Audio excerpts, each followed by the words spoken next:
Pokemon Ultimate Adventures by Mikazuki. Chapter 13, Kaiser Beast. During my time as a trainer, I have encountered many things, good, bad, strange, and dangerous, like all other trainers encounter during their lives. But I'm not like other trainers. I've made new friends, and a lot of enemies, and others I can't classify. Skyrender, for example. He's far stronger than me, and I'm not sure I could catch up to the guy. I don't get the feeling he's really bad, but just on a different side. I'm a lot like him. He's following the path he has sworn, and fights not but for what he believes in, honor. I can't help but respect the guy. People say not to judge a book by its cover, because they can be deceiving in some ways, and right in others.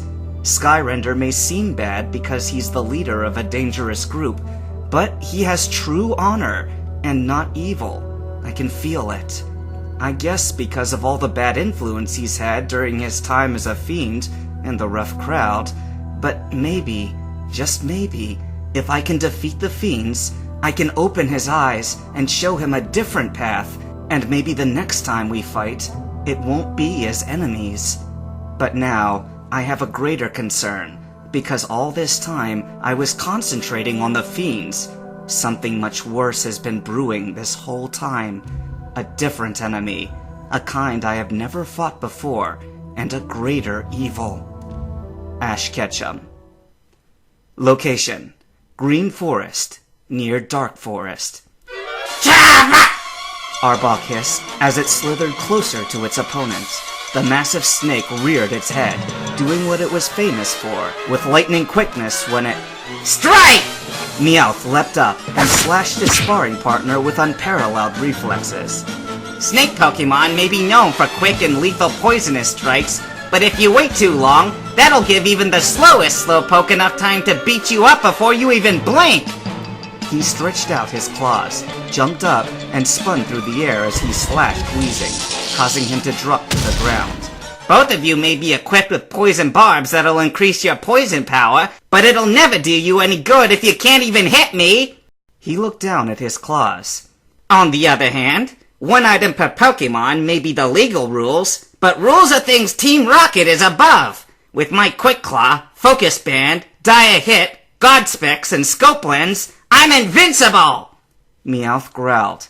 But I got a Dragon Scale and an upgrade, and all those rare candies I've eaten, I should have evolved a long time ago! What's wrong with me? From the sidelines, Jesse and James were watching the fighting. Wow, Meowth's intense! Isn't he, James? Jesse stared in awe. Yeah, he beat both our Pokemon in one hit each! James was shaking. It's a wonder he hasn't evolved yet. James sighed. Boy, if he gets any stronger, he'll be the boss's next Agent 001. I'm starting to feel sorry for those Miss Igno guys, because when Meowth leads the Team Rocket soldiers into battle against them, they're as good as dead. This really demeans us, though, being led by some mutant talking Pokemon freak. What did you call me? Meowth jumped up and used Fury Swipes on James. With his high levels and stat-boosting items, the attack was so much stronger and more painful too. James groaned and dropped to the ground.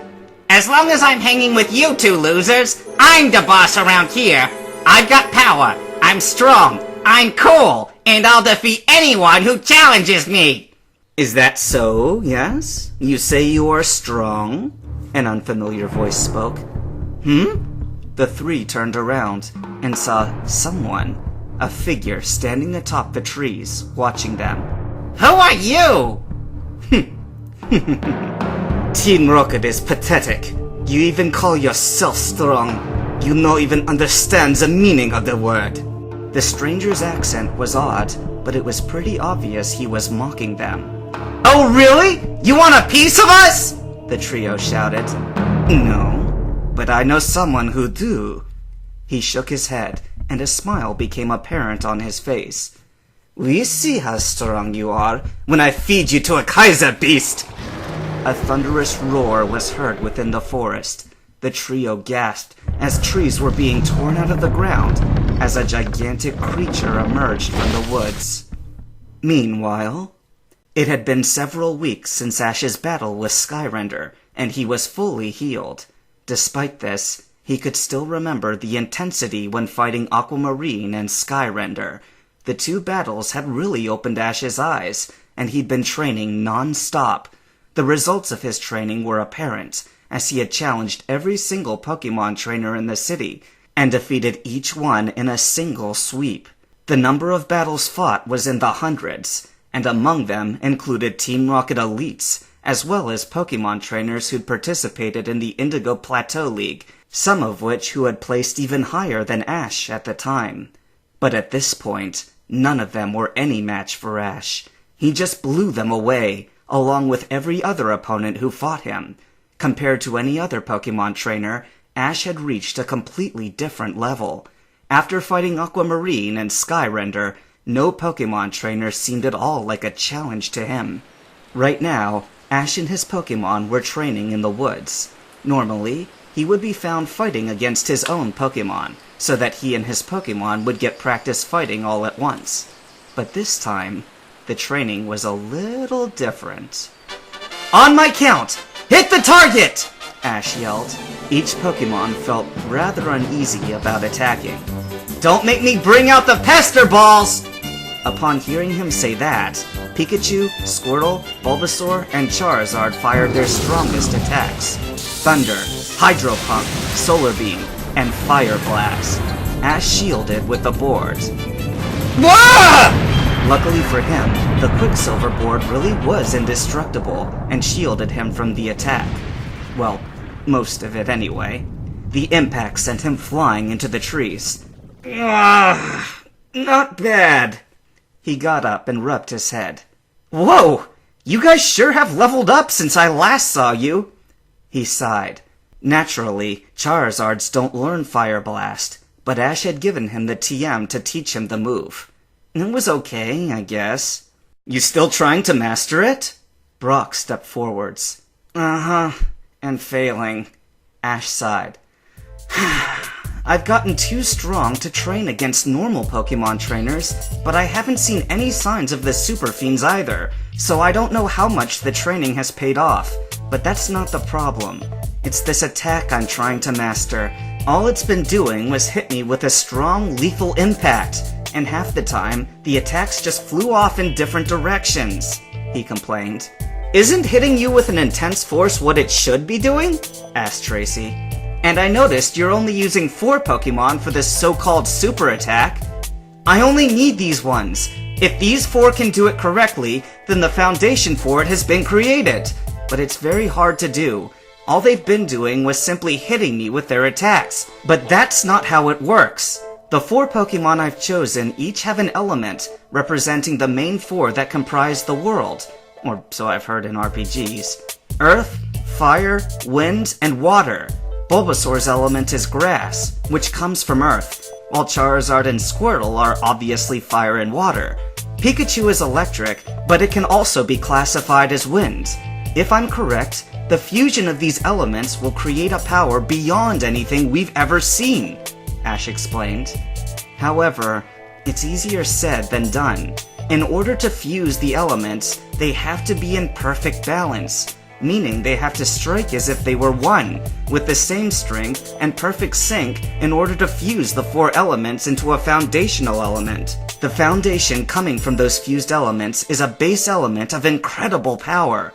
Like I said, it is a foundation, so once they've been joined, any other of my Pokemon can join in with an attack of their own, and because of the base element, all of them can be absorbed, and their strength will be contributed to the beam. Also, that means that if you guys join in, it'll be stronger! Although that part is more advanced and could be dangerous to ourselves. I'm only gonna try to get the base element beam until we get better at it. And you thought that one up? I didn't think your brain had the capacity to do that much thinking. One question. A dangerous move like that sounds, well, rather dangerous. If you were to use that on normal people, you could end up seriously injuring, if not killing them, said Ebby, suddenly popping out of nowhere. Evie? When did you get here? Never mind. Ash sighed. I have no intention of using it on normal people. This technique was made for one thing, to defeat the super fiends. He smirked, looking down at his clenched fist. He'd come so far since he started chasing them, but he still remembered the power he had experienced from Skyrender when the two of them had fought. Ash was still far from being able to challenge him. It's just so exciting, he smiled, leaning back against a tree. How much further will I have to climb before I can reach you? It was funny. From the name of the opponent he was trying to reach, it seemed to represent exactly where he stood. Leaning against an ash tree, looking to the sky itself, that was still the distance between them. A tree still growing from the earth, reaching up to the sky far above. One day, I'll grow enough to reach you.